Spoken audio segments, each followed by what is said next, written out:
cracking. Come through. Let's address this live with BossDiva. Y'all ready? Come on through. Share the live. Let your friends know. Tell somebody, cause BossDiva is live. Yes, sirree, Bob. Come through. What's up, y'all? Happy Sunday. What's cracking? We about to address some things today. Yes, we are. Come through. Yeah. I'm dedicating this show to my pastor, Emeritus Reverend B. Herbert Martin, Dr. B. Herbert Martin. Yeah, come through. We about to get this cracking. If you got something we gonna address today, hit me up, send me an inbox, let me know what's going down. I'm gonna let a few more people come in, and we about to get this party started. Now remember, we lead in love, and this is a platform for opinions only. Here on the Live with BossDiva, no judgment. Everybody is free to their own opinions, and we got free speech, people. And so we're not here to argue with nobody. We're not here to down nobody. If we got something negative, you turn it into a positive. And we always what? Lead in love. Let's get this show on the road. Let me know. Tag a friend. Share the live.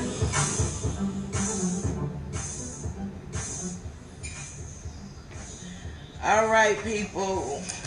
Good afternoon. Happy Sunday. And so we are going to start off with some heavy duty stuff, people. I hope y'all ready. So what we gonna talk about today is I want to touch on a couple of things. The first thing we're gonna address some bullying. Today I'm on a mission to get the word out. Get the other side of the story out.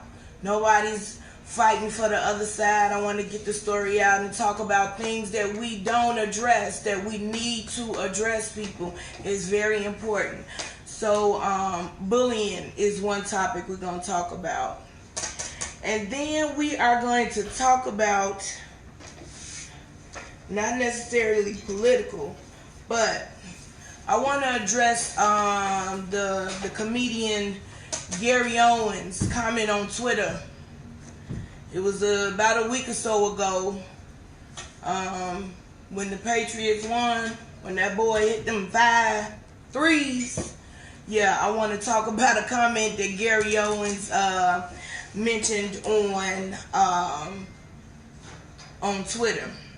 And if you know about it, get ready for the tea, because I'm here for it.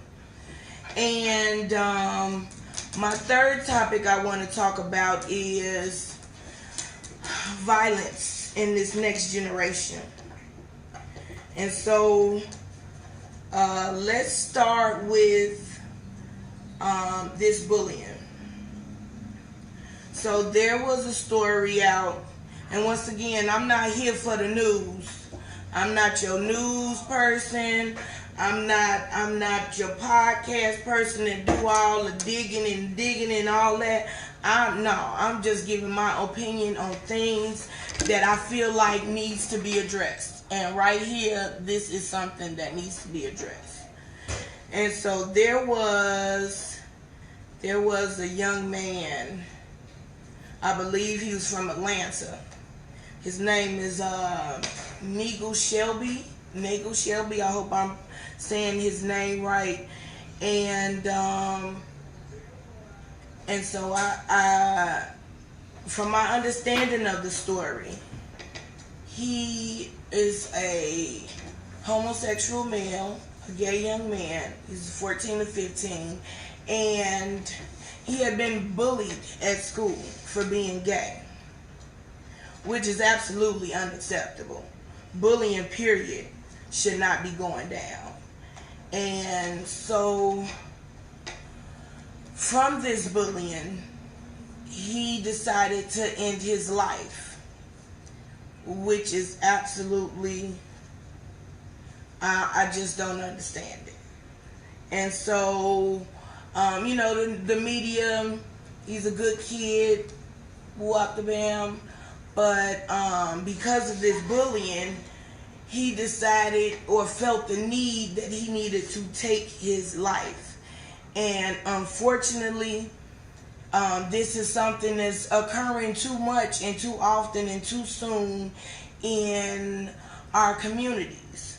But what I want to address is, because I don't want to get into that gay lie, the conversation between homosexual and heterosexual, to each his own. I love everybody, whatever you are, however you choose to be.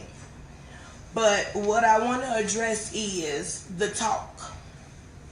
So we all parents, we have this talk with our kids about everything. From going out in public, respecting adults and authority, and just having having love and respect for human nature, period. And what I see is that the talk is not being across the board.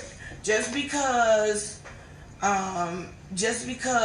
a child is gay does not mean they don't need that talk. What was going on in the household? What was that talk like? If there was a talk, because everybody don't get able to get that talk. But are we talking to our kids about that choice? And now these are my opinions. If I had a gay child, and who knows, my kids are not of dating age yet, so they have not expressed or have not seen any like or dislike to either gender on either side. But I would address that lifestyle, because at the end of the day, we can't get around it. We can't go under it, and we can't go on the sides of it. So what do we have to do? Go dead straight through the middle of it and stop walking around the mulberry bush. I would definitely tell my child, with this lifestyle, with all lifestyles, even heterosexuals deal with stuff, but with this lifestyle comes some storms. Everybody is not going to like you. Everybody is not going to love you. Everybody is not going to accept you. People will not understand you. They won't get you. You will feel or could feel like this, and this. This is the talk I'm talking about. Are we addressing and letting our kids know that the decisions you make in life comes with consequences, whether good or bad. And so you have to be mindful to think about those things, and don't think just because you have been free and even with parents that accept you, that once you walk out of your parents' doors, your parents' walls, that people out there in the world would not will accept you as their own or as your parents would. Everybody is not. I have gay people in my family. And real talk, I done went to war with a squad about mine. I don't care what you call that one, but you're not going to disrespect them. And I got into a full brawl fight. And so we got to talk about everything on all sides. We got to inform our kids on the good and bad decisions that they choose to make that will affect them out there in their streets. We praying, but we got to give them a little more too. Our prayers have covered them so far. But where are we doing on the other side of the notebook? Are we letting them know that everybody ain't gonna know, everybody not gonna understand, everybody not gonna accept? So you have to prepare yourself, which is why we have to prepare our kids with the full armor of God. Let's start there.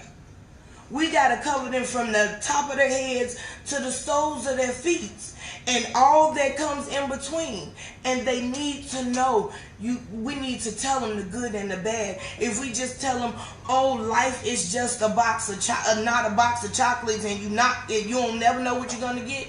Oh, life is a box of chocolates, and you never know what you're gonna get.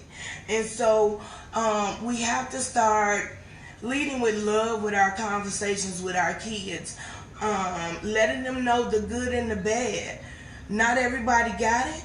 But when you see a youth out there in the world that needs that extra talking to, that extra conversation, maybe a card, a hug, I love you, a teddy bear, a dollar store balloon. We never know how our words affect people and how they come off. And so I want to say, hey to everybody, come through. I love you all. Hey, Pastor. Hey, Elder Hester. I see y'all. I just can't press it, but I see y'all. Auntie Bouchette. I want to thank y'all for joining in. And so, yeah, let's keep these talks going, people. And we got to pass on our knowledge. If we know somebody that is dealing with a child, that whatever, and we're not just strictly talking about gay kids, having that talk, period. We need that talk, and the talk, and it's sad that along with the talk, we got to know my hands is up and that spiel. And I don't want to go too much in that because I don't want to get emotional, because that's a trigger when you got to worry about what's going to happen to your child when they walk out your doors. We shouldn't have to live like that. But, yeah, so the story really touched me because I couldn't wrap myself around what would make this baby at 14, 15 choose to take his life. What happened to sticks and stones may break my bones, but words will never hurt me. Yes, to some, that may be very hard.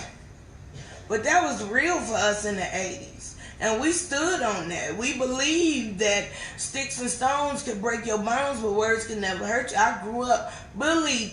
Yes, bullying. Just because I'm stout, we'll call it. Somebody said stout to somebody one day and I fell out. Just because I carry myself or I'm built in a certain manner don't mean nothing at all. I got teased to the core, especially the fat jokes. I've gotten every fat joke you could even think of. But that's neither here nor there. Because sticks and stones will break my bones, but words will never hurt me. Till you lay your hands on me. Till you lay your hands on me and these. Come on now, since the 80s. And so let's always keep in mind, these kids got a lot to deal with out there. I know they dealing with stuff I couldn't even imagine. And I'm sure the internet, this social media is not helping, because I'm sure if we had social media in the 80s, child, what a shame, it would have been tragic. Really tragic. So, yes, bullying. We block bullies. My girl Super and her son got shut. We block bullies. No bullying. It's unnecessary. And if we teach our kids not to bully, it will pass along. Kids are infectious. The more we push it, the more they will get it. They'll get tired of it. They want us to shut up. So all right, moving on, because I don't try to keep y'all all day. We ain't in service. But there was a comment, Gary Owens. I love Gary Owens. If people don't know who Gary Owens is a politically correct, a Caucasian comedian, white boy. He's married to a black woman. And over the years, Gary has, he is funny to me. Gary Owens is the one who got the West Side double wide joke since the 80s, I don't know, early 90s. That was Gary. But Gary made a comment on Twitter, y'all, that's in the kids going crazy. And when I say crazy, when I didn't even know what was going on. I just saw somebody comment. So I saw somebody post it, and I commented to it. But then I was like, well, what is the uproar? Because I started looking at other comments, so I go and find it. So when the Patriots had that game, I cannot. I'm a fan, but I don't know these folks by name. But when the Patriots won and that child hit the fifth three-pointer and to win the game, Gary always made a comment on Twitter, and he said, and I'm going to try to get it, it's as close as I can get. He said, if there was ever a time the Patriots coach could say the N-word, it would be right now. And the comment would be, damn, that N-word hit that shit. Excuse my language. I just had to say it. Hit that, okay? He hit the final one, the one that won the game, the fifth three-pointer of the night.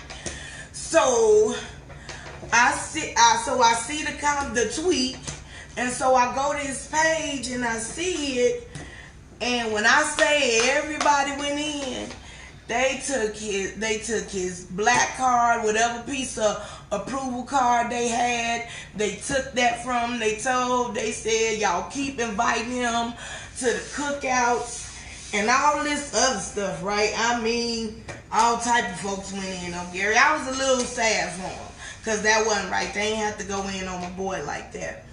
But when I saw the comments, I could not help but laugh till I was in tears a little. And some may not like it. I'm sorry. No, I'm not. Sorry, not sorry. But I took the joke for what it was. I don't believe in censoring folks on social media. I don't believe that we need to start censoring comedians, because when stuff is funny, it's funny, right?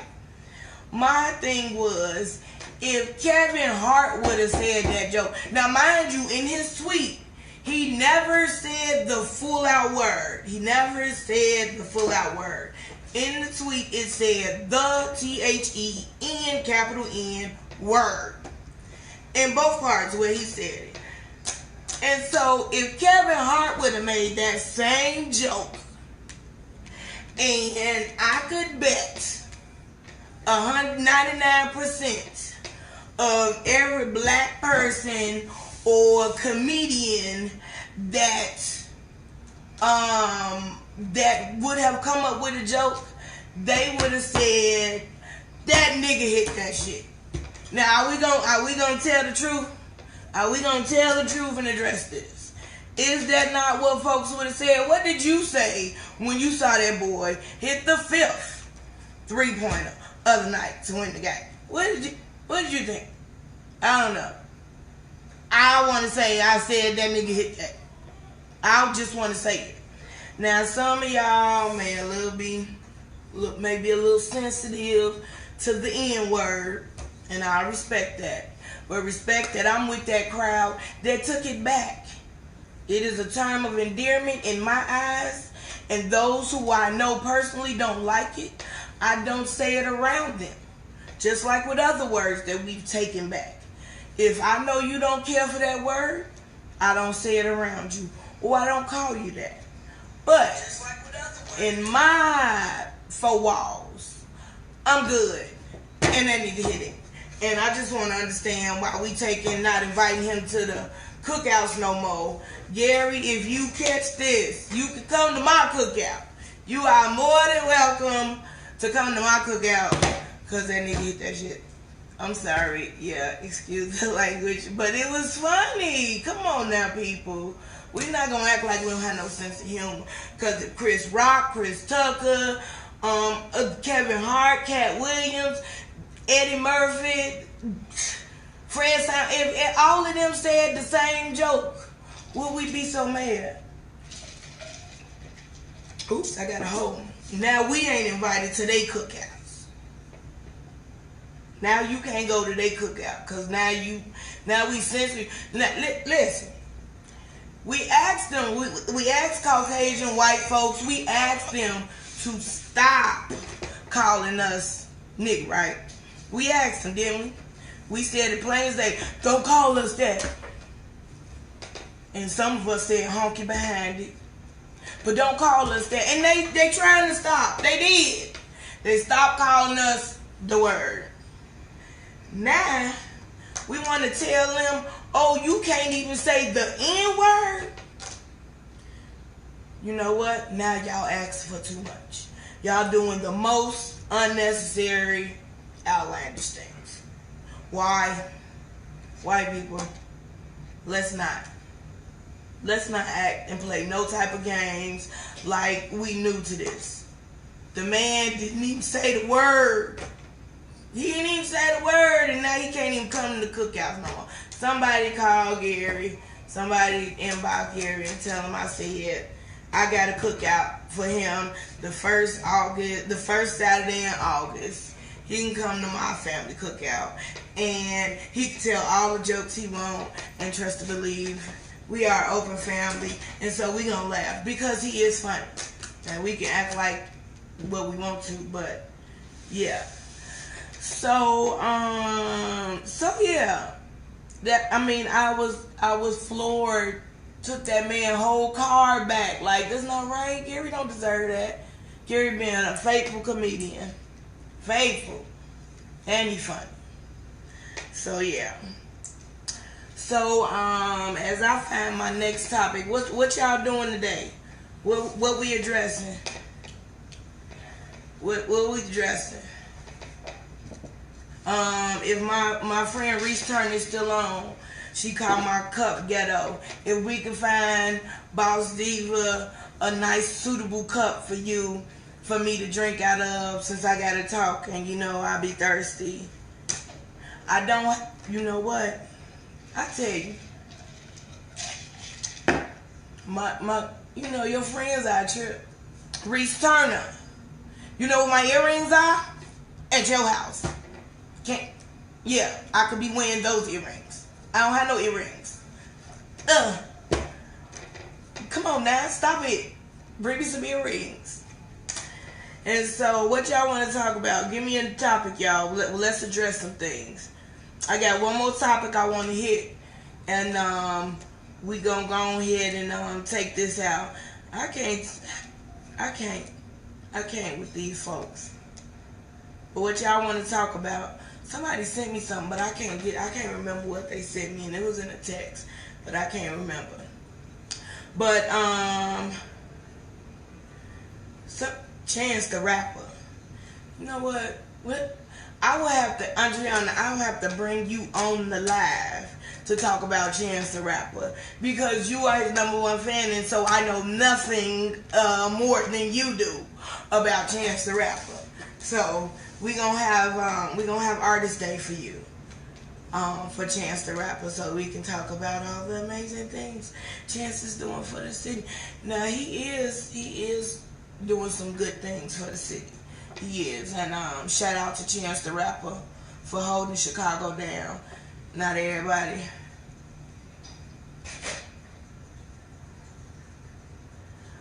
Oh, Monique. Oh, Gary Owens, they took his car, sis, because he made a comment about the coach saying something. He told the coach, he said if there was ever a moment that this white coach could say the N-word, it would be now. That nigga hit that shit. But he said the N-word. In both parts, he said the N-word. He didn't say the word full out. And so people think he is so disrespectful. He don't get to come to the cookouts no more. And all this other stuff. Like, really? That was hilarious. And I was just saying, if Kevin Hart or a black comedian would have said that, would it have been funny when they said it? Like, because he white, he can't say that. And we said that he said the N-word. He didn't say the word. Now we censoring everybody. Everything is censored now. Come on now. Stop it. Stop it. What's up, y'all? I see you coming in. Hey. And so, before I get out of here, I want to address one more thing. that I would like you all to help me figure out what can we do. I said in the beginning, I'm dedicating this show to my pastor emeritus, Dr. B. Herbert Martin. This man is amazing. He has had my back for 39 years. 38. I ain't 40 yet. 38 years. And I truly miss him. He retired, and you know, sometimes you gotta sit down. We can't work ourselves into the grave. And so I am so happy for him and his new journey. But he's always been a pastor that fought for the other side. He always wanted to make sure both sides of the story was always told, and everybody got their due just. And so my campaign, or my a mission, is to get the word out past social media, because we get on social media and we talk about the violence. We got crime chasers across the city of Chicago that's following all these crimes, and he got no disrespect to him at all. I can't remember his name, but you know, chasing all these incidences around the city of Chicago.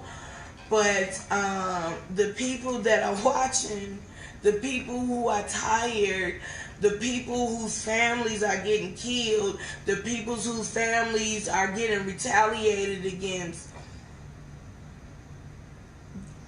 them other people not watching.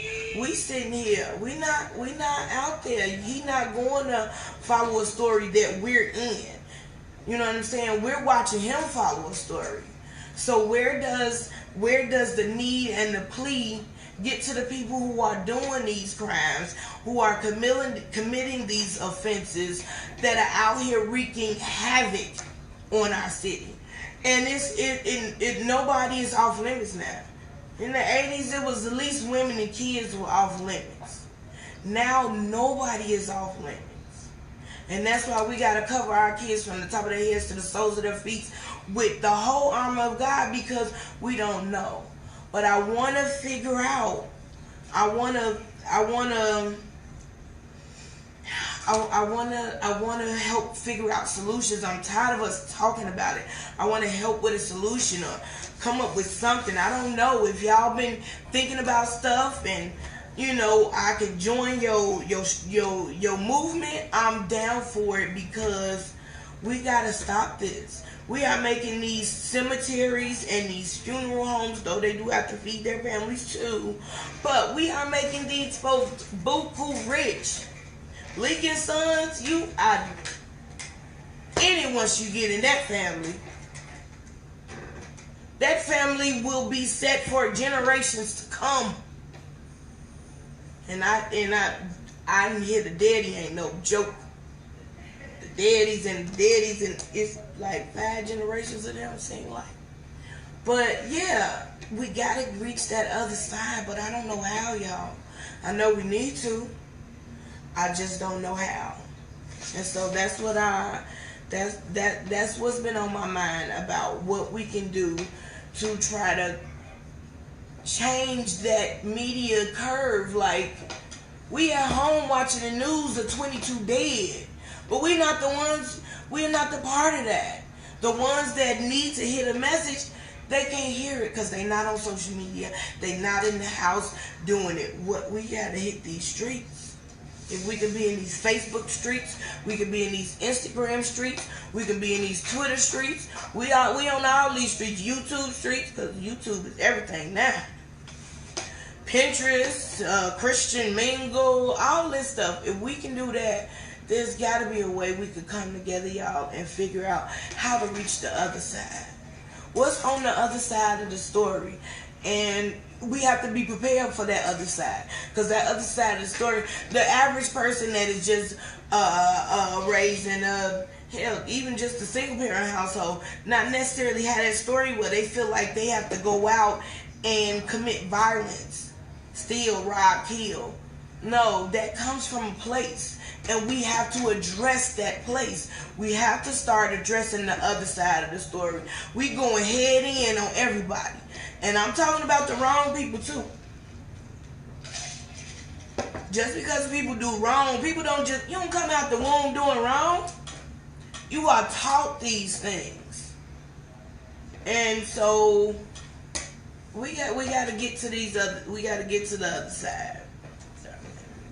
And so send me something, y'all. Let me know if you got any ideas on what we can do. And I most definitely don't forget, I'm doing a very, very special Mother's Day special. And where we're gonna talk about things we get from our mamas. So if there is something special you get from your mama, I don't care what it is. You can send a small video, you can send me a picture, a little blurb with it, or if you're gonna be with your mama on that Sunday, you can join the live, and we're just talking about mamas. They know we love them. So we're doing a special show, Mother's Day, called Get It From My Mama.